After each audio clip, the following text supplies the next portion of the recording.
Bien, pues vamos a continuar con este tema de la investigación cualitativa y estamos llegando a uno de los temas más interesantes que tiene esta investigación. También es uno de los temas más sofisticados, digamos, que hay en la investigación cualitativa. Si bien los temas que hemos tratado anteriormente son temas como un poquito rígidos, digamos, que no nos permiten mucho margen de movimiento por la propia metodología de irlo haciendo, estos dos temas que al final terminan siendo casi uno solo, que son código cultural y código simbólico, son temas que nos permiten profundizar mucho más en el conocimiento de las personas del territorio, en su historia y en sus propias creencias, digamos. Entonces, en cuanto a códigos culturales, aquí podemos ver en la lámina, dice que la investigación de códigos culturales corresponde a la investigación antropológica o etnográfica. Es una investigación muy interesante que te va a permitir conocer la historia y las raíces culturales del territorio. Es importante investigar esta información desde una perspectiva sociológica y no de datos y fechas importantes. Esto es importante porque de repente estamos haciendo la investigación y encontramos por ahí el día de la independencia, por ejemplo, del lugar en donde estamos. No es importante para el tema de códigos culturales. Estos datos, digamos que son relevantes, pero no para este estudio. El objetivo es encontrar las costumbres y las tradiciones que cohesionan a toda la gente del territorio, es decir, estas cosas que nos hacen sentir pertenencia, estas son las cosas que buscamos dentro de los códigos culturales y no solamente de las cosas que nos arraigan formalmente hablando, que puede ser alguna fecha conmemorativa, por ejemplo en México celebramos el Día de los Muertos, los mexicanos nos cohesiona de alguna forma el Día de los Muertos, la celebración misma de los santos difuntos o como se le llame en las diferentes partes de México. Esto sería como la parte formal, digamos, que nos cohesiona. Sin embargo, en cada región se pueden ir haciendo tradiciones que se crearon de la nada, digamos, pero que se vuelven convenciones. La gente sabe que tal día celebramos algo o tal día salimos a las calles a hacer algún tipo de protesta o tal día hacemos algún tipo de expresión que nos cohesiona y que nos hace saber que somos una misma comunidad. Entonces, no solamente buscamos las formales que tienen una fecha y hasta una forma, digamos, de celebrarlo, de festejarlo, sino también estas informales que en algunos lugares se van dando, ¿no? Entonces, buscamos estos códigos en la parte de la investigación de códigos culturales. El objetivo, siguiendo un poco la metodología del método científico, sería entender la cultura tradicional y convencional tácita, ¿no? Me refiero a convencional con esto que les decía, de algo que surgió en un lugar específico, como algo que nos cohesiona, pero que no tiene una fecha, que no es algo planteado formalmente, digamos. En este punto también se descubren los elementos representativos, como las estatuas, la geografía misma, a veces suele ser algo que nos cohesiona, las palabras, los regionalismos, los gentilismos. Algunos ejemplos de estos son en México, por ejemplo, en un lugar que se llama Nuevo León, tenemos el Cerro de la Silla. Este Cerro de la Silla como elemento puede funcionar, más adelante lo vamos a ver en la construcción de los logotipos, puede funcionar como un elemento que nos hace sentir pertenencia. El Pico de Orizaba, que es uno de los volcanes más altos de aquí de México, está en el estado de Veracruz, también puede ser un elemento que tiene características de código cultural. La palabra paisa, por ejemplo, en Medellín, Colombia, es algo que los identifica más bien a los colombianos. La cocina del Perú es algo que cohesiona a todos los peruanos que se sienten orgullosos, dignos de su cocina. El Cristo Monumental de Cochabamba, ¿no? Es un elemento cultural que también identifica ese lugar específicamente. Y entonces todos estos elementos no pueden ser tangibles y también pueden ser intangibles. Entonces es lo que estamos buscando. Después dice aquí, determina qué grupo de participantes y por qué. Bueno, pues esta parte sí necesitamos elegir para hacer este estudio o estas preguntas de códigos culturales a personas que sean lo más arraigadas al lugar o personas que hayan llegado, pero que ya se hayan arraigado muy bien, porque esto nos va a permitir contrastar justo qué tan arraigados están los códigos culturales. Y bueno, pues a partir de eso se hace la dinámica para poderlos entender. En cuanto a códigos culturales en la observación, debemos descubrir elementos que sean identificados por la mayoría de las personas. A veces nosotros vemos algún elemento que puede ser hasta muy interesante o que tenga cierta connotación cultural o solo para conocedores, pero eso no es lo que buscamos. Lo que buscamos son estos símbolos, estas tradiciones, esta parte de la cultura que todo el mundo comparte, que todo el mundo identifica y más aún que todo el mundo en ese lugar se siente dignificado o orgulloso de tenerlo. Eh, Básicamente vamos siguiendo con esta idea de descubrir estas tradiciones culturales, vamos haciendo el método científico que está planteado en las láminas, que les dejo aquí abajo. ¿Qué podemos hacer, no? ¿Para qué usamos los códigos culturales? Para construir un logotipo, por ejemplo, si ya descubrimos que hay un elemento geográfico, una estatua o algún tipo de monumento, lo que sea, que identifica el lugar, podemos construir desde ahí el logo en una abstracción del mismo para identificar a la gente con el propio espacio geográfico. Nos ha tocado aquí en el equipo hacer campañas, por ejemplo, en Morelia, Michoacán, en México, ¿no? En donde la catedral es un elemento que todo el mundo identifica como un código cultural, por poner un ejemplo.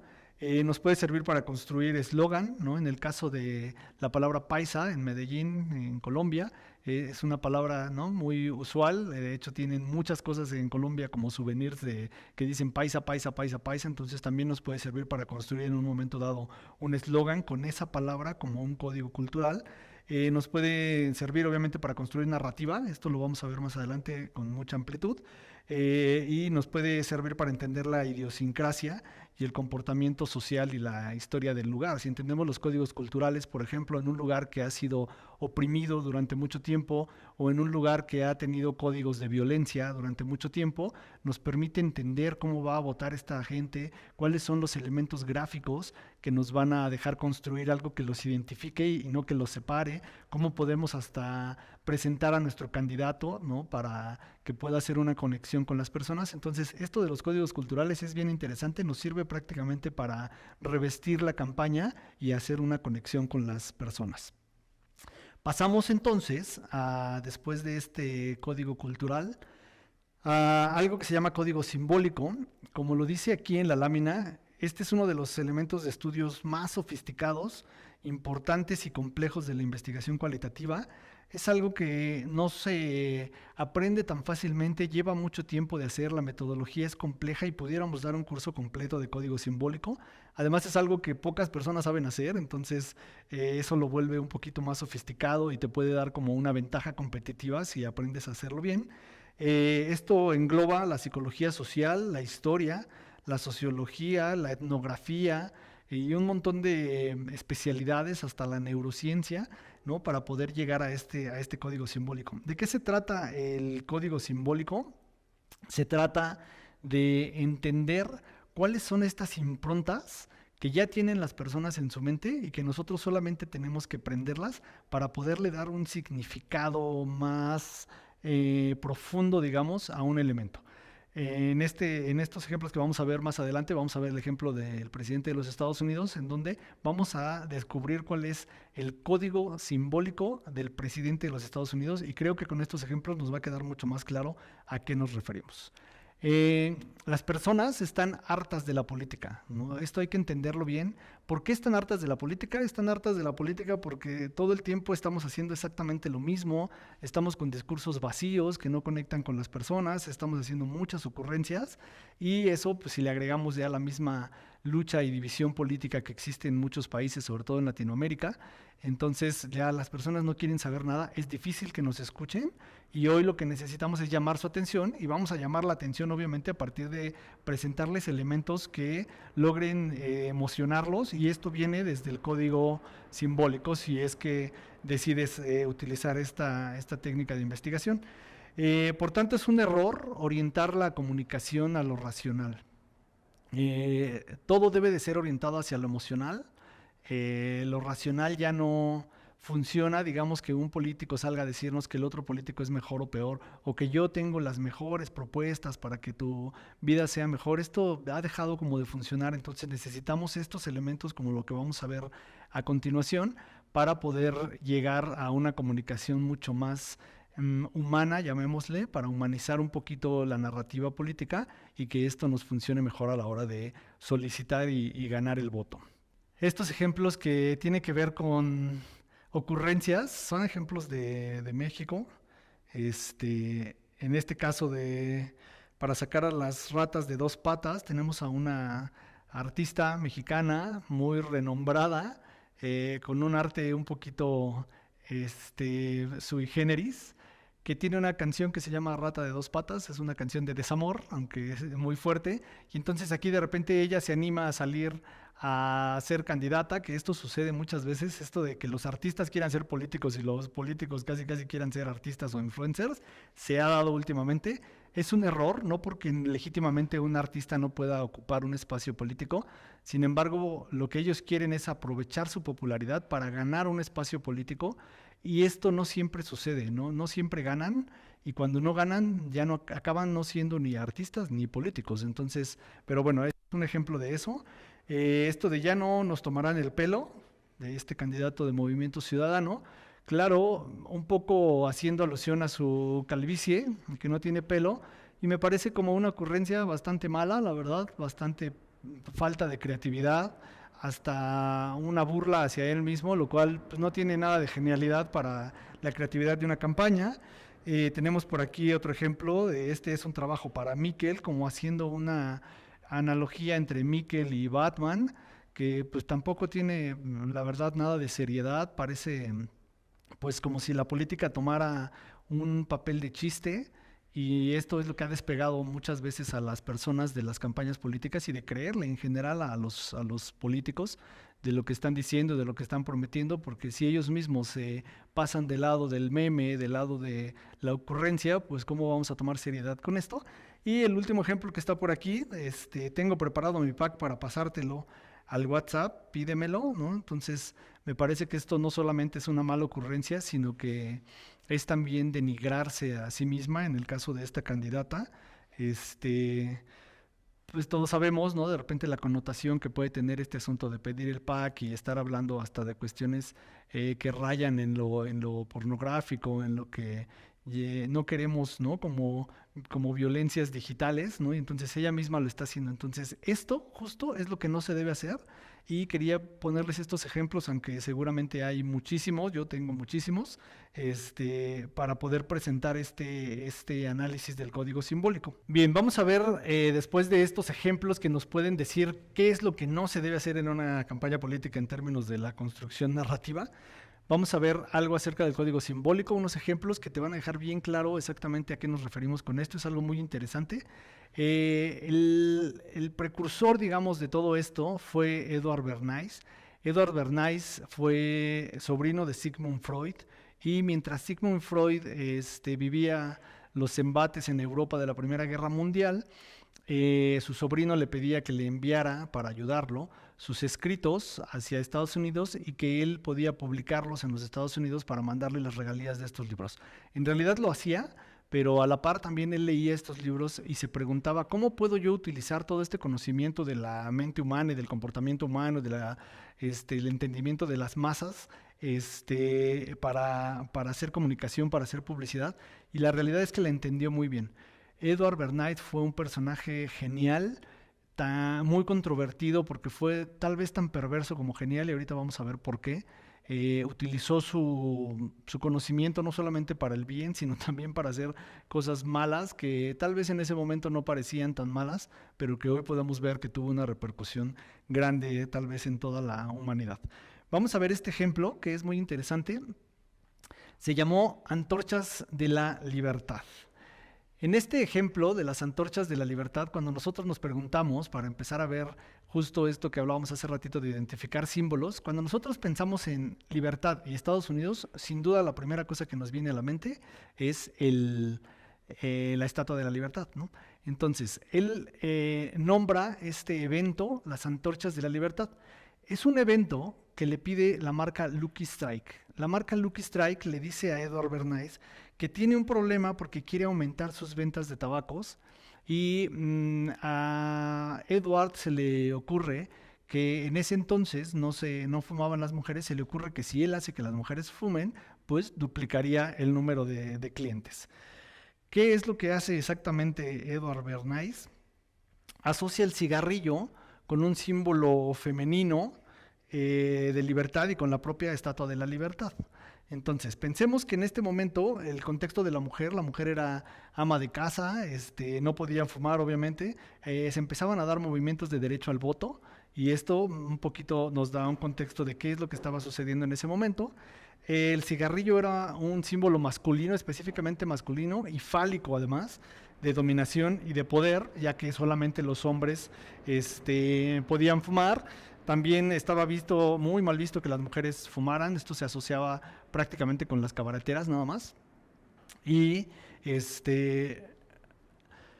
teníamos por ahí varias consideraciones desde distintas materias, ¿no? Que aquí lo podemos ver, ¿no? En la antropología era la cultura, en la psicología el individuo, en la biología los instintos y en las neurociencias el cerebro.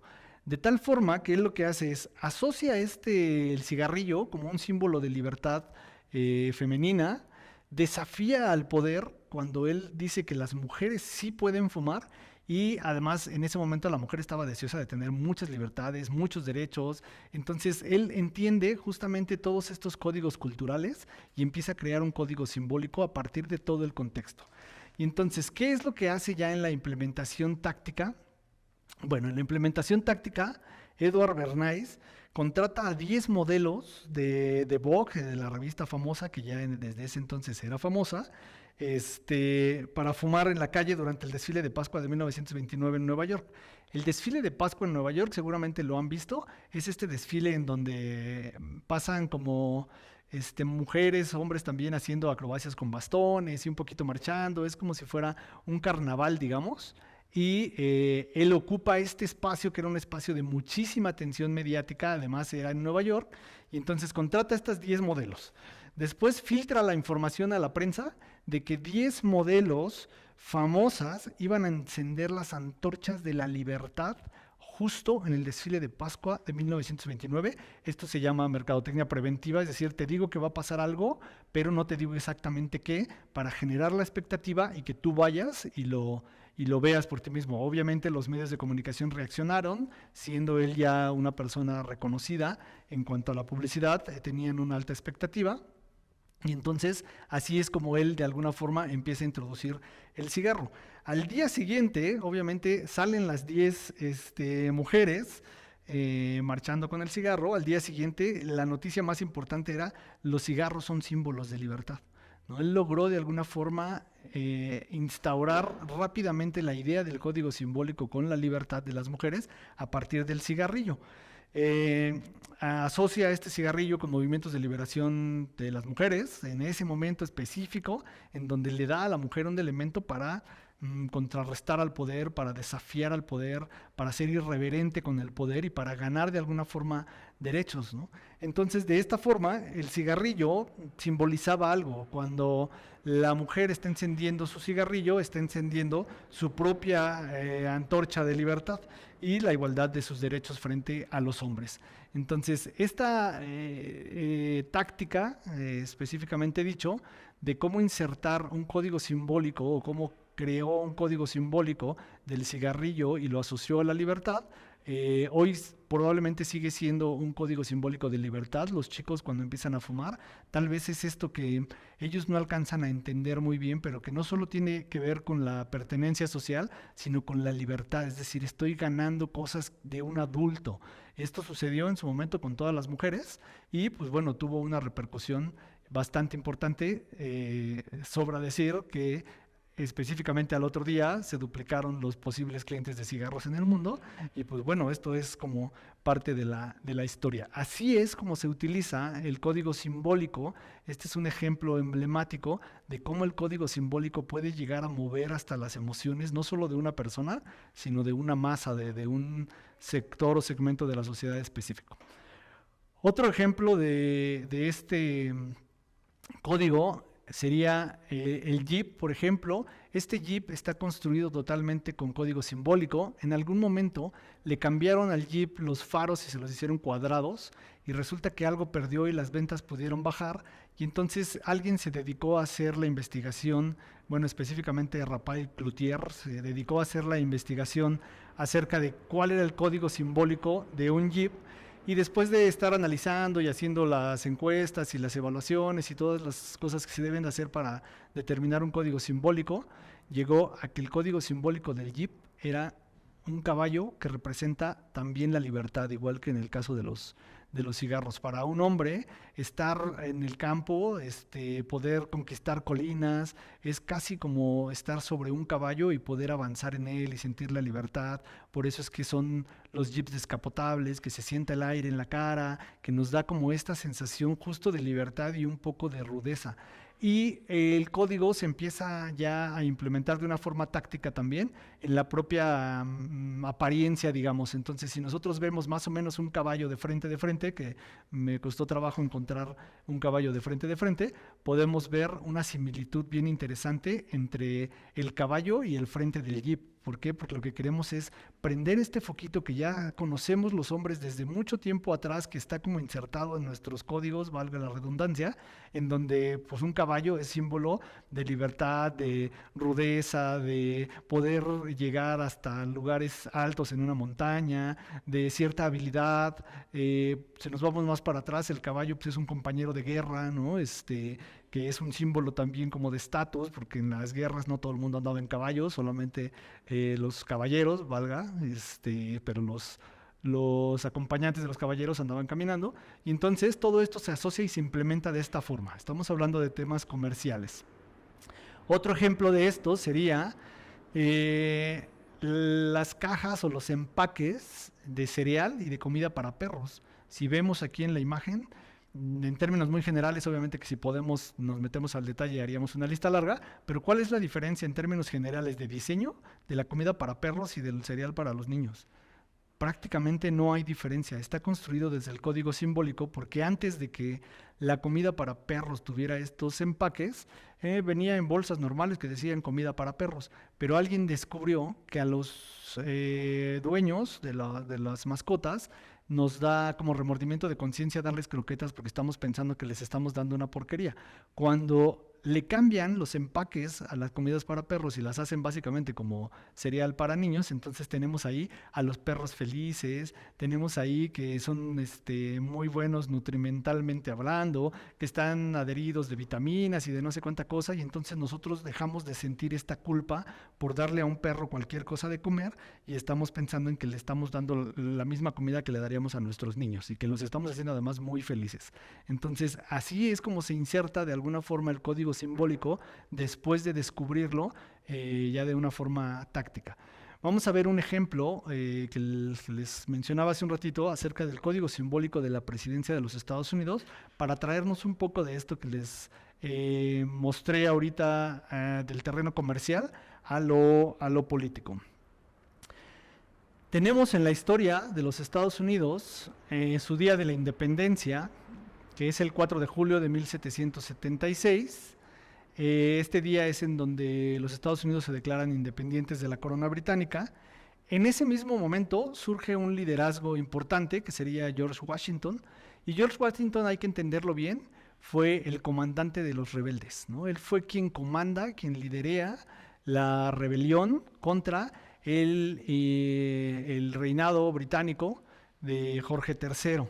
Desde ahí ya hay una impronta. Las improntas son estos sellos que se nos quedan permanentemente, aunque hayan durado unos segundos y que no olvidamos nunca. Normalmente una impronta tiene que ver con involucrar una parte física, es decir, el cuerpo, una emoción y un pensamiento, de tal forma que somos improntados todo el tiempo desde niños. Y un ejemplo muy simplista es cuando un niño se quema una mano, por ejemplo, le decimos no toques esa olla si está caliente, y el niño decide tocarla. No importa si le habíamos dicho 100 veces que no la tocara, él no lo aprendió, no lo improntó. En el momento en que la toca y él tiene este sentimiento, no solamente físico de haberse quemado la mano, sino lo que emocionalmente le pudo representar eso, nunca lo va a olvidar. Ese niño nunca volverá a tocar una olla caliente desde la edad que tenga, no importa si tiene 2 años, hasta que sea adulto o viejo, no volverá a tocar una olla caliente. Así es, en una forma simplista, cómo se impronta a una persona. Entonces nosotros tenemos también la capacidad de improntar personas, pero también de descubrir cuáles son las improntas que tienen para poderlos usar en la construcción de un código simbólico. Entonces, desde aquí, desde este 4 de julio de 1776, se empieza a improntar el código del presidente de los Estados Unidos desde un comandante rebelde. Tenemos después entonces, si analizamos un poco la edad del Imperio Británico, son 539 años, la edad de los Estados Unidos son 248 años, es decir, Estados Unidos es menos de la mitad de la edad del Imperio Británico. Esto lo convierte prácticamente en años, ¿no? Son 291 años de diferencia, lo convierte en un adolescente, es decir, de su surgimiento a partir de su independencia hasta el día de hoy, Estados Unidos es un adolescente. ¿Qué características tiene, digamos, en este caso un adolescente?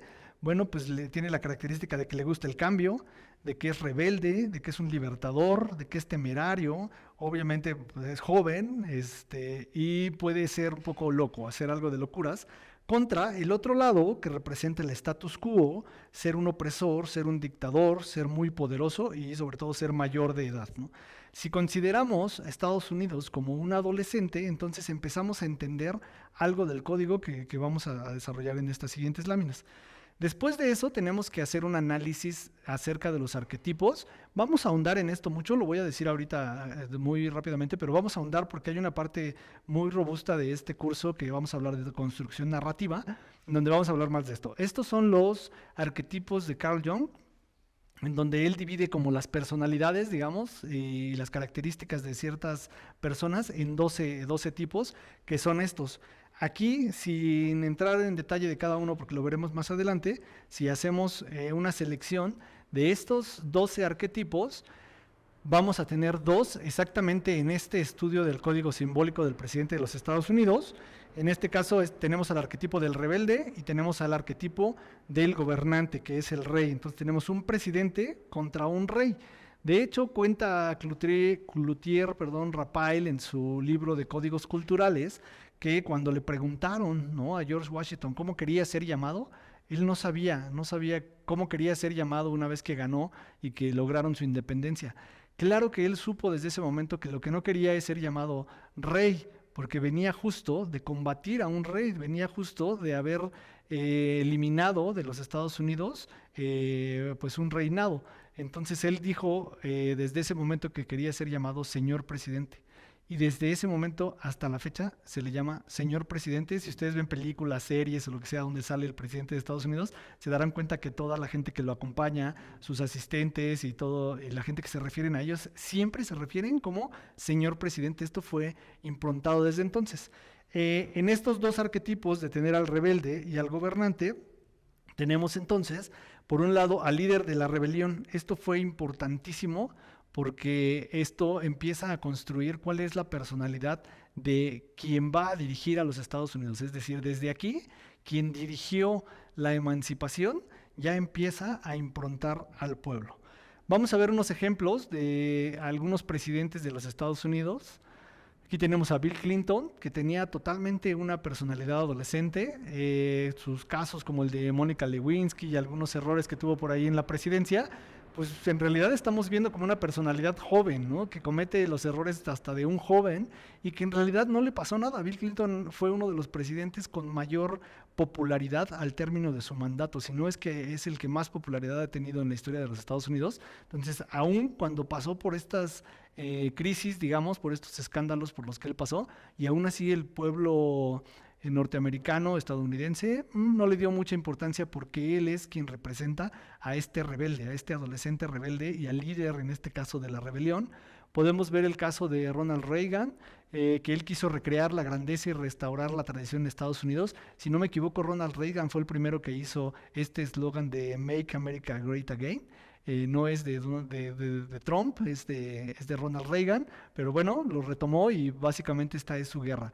Tenemos a Roosevelt, nada tenemos que temer, decía él, salvo el temor mismo. Él estaba en el momento de la Gran Depresión y justo era este líder también que iba a llevar a su pueblo a salir de ese bache económico que ha sido sin duda el bache económico más grande que ha vivido los Estados Unidos.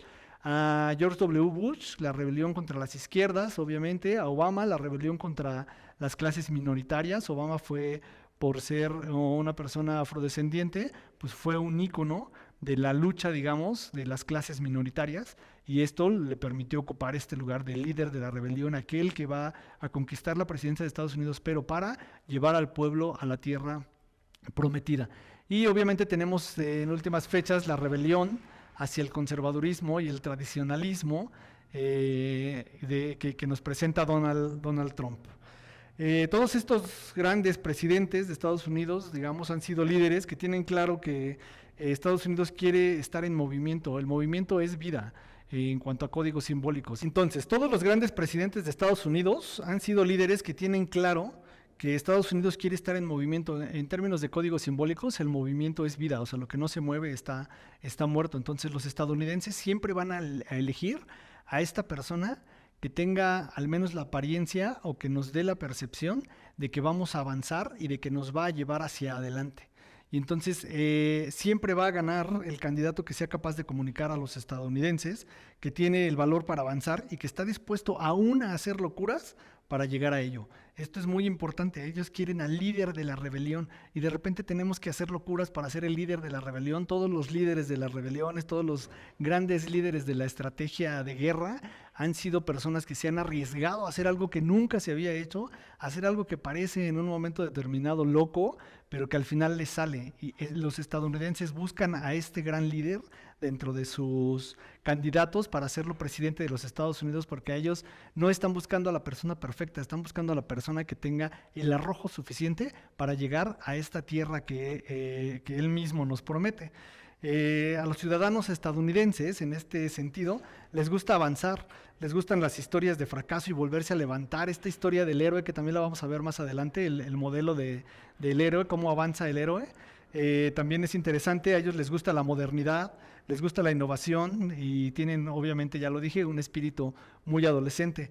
Si revisamos, por ejemplo, por hacer un poquito de ejemplos de su código simbólico, ellos nombran sus lugares como New York o Nueva York, Nueva Inglaterra, New Haven, New London, New Hampshire, New Hope, New Berry, Nueva Orleans, Nuevo México. O sea, lo nuevo, lo innovador, el movimiento, a ellos les gusta esto. Por eso es que también son una nación que hasta tecnológicamente avanzan rápido, porque ellos van aprendiendo a utilizar todas las innovaciones tecnológicas, avanzan, se apoderan de ellas, se apropian de ellas, las hacen de su vida cotidiana y siguen avanzando. Este es el espíritu del estadounidense. Y entonces a los estadounidenses les gusta lo nuevo, les gusta ir hacia la tierra prometida y que alguien los guíe, un líder los guíe hacia ello. Y por ello el código simbólico del presidente de los Estados Unidos es Moisés. Moisés es este personaje bíblico que nos va a llevar de este lugar a aquel lugar, aún teniendo que partir el mar en dos, que parece algo muy loco. Sin embargo, ellos tienen hasta esta frase de "In God we trust". No importa qué tan loco parezca esto que vamos a hacer o que estamos proponiendo hacer para llegar al lugar prometido, sino que yo tengo el arrojo como presidente de Estados Unidos o como candidato a presidente de Estados Unidos de ir y hacerlo. Desde esta perspectiva, ¿quién va a ganar la próxima presidencia de los Estados Unidos en noviembre del 2024? A mi juicio va a ganar Trump. Me atrevo a decir que va a ganar Trump. Él tiene totalmente este código simbólico insertado. Él es el líder de la rebelión. Él está dispuesto a decir y hacer cosas extremadamente locas contra una candidata que parece más bien seria, parca, un poquito aburrida. Donald Trump se burla todo el tiempo de ellos, hace chistes, hace memes, hace videos en donde se burla todo el tiempo de ellos, los minimiza. Esto es mucho como lo que hace justamente los adolescentes, pensando en que hoy los demócratas están en el gobierno y que Donald Trump es un adolescente que se está burlando como de esta figura paterna. Todo el tiempo estamos hablando totalmente del código simbólico, no solamente de la personalidad adolescente, sino de este Moisés que nos va a llevar al otro lado. Donald Trump ya empieza a hablar acerca de cómo va a hacer modificaciones, que ya lo había hecho anteriormente en su campaña pasada, acerca de los migrantes, de cómo vamos a recuperar Estados Unidos para los estadounidenses, de cómo vamos a poner restricciones económicas, de cómo si este país hace esto, Estados Unidos no va a tener ningún tipo de convenios comerciales. Es decir, empieza a decir cosas fuertes, locas, pero que al final es lo que la rebelión quiere escuchar. Vemos a un Donald Trump sin duda muy echado para adelante, hasta en estas actitudes que tiene, como esta lamentable suceso del atentado contra él, pero aún sobre eso él se sobrepone, levanta la mano, aprovecha de alguna forma para comunicar justo a este líder de la rebelión. Prácticamente estamos viendo ahí a un George Washington con su ejército detrás, como un líder de esta rebelión para conquistar, en este caso, la presidencia de los Estados Unidos, que no es la presidencia para él mismo. Él ha logrado insertar una narrativa en donde la presidencia es para todos nosotros, es decir, yo lo lidero, pero vamos todos, y cada una de las personas que lo van a apoyar se sienten parte de esta rebelión. Entonces, así es como está insertado, en este caso, el código simbólico. Desde mi juicio, Donald Trump va a ganar y lo veremos ya dentro de poco tiempo en los Estados Unidos. Eh, bueno, ¿cuál es entonces el objetivo de hacer una investigación, un análisis y una construcción, o más bien una descodificación?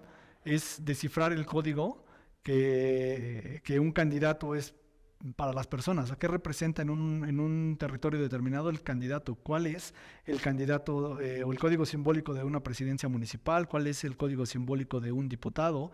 Cuando entendamos este código simbólico, vamos a poder crear una narrativa mucho más sofisticada, prender foquitos en la mente de las personas que ya están ahí, solo están apagados, que es mucho más fácil, si es que descifras el código, es mucho más fácil prender esos foquitos que ya están ahí que tratar de meter un foquito nuevo y convencer y arrastrar un poco la mente de las personas a que piensen como tú quieres.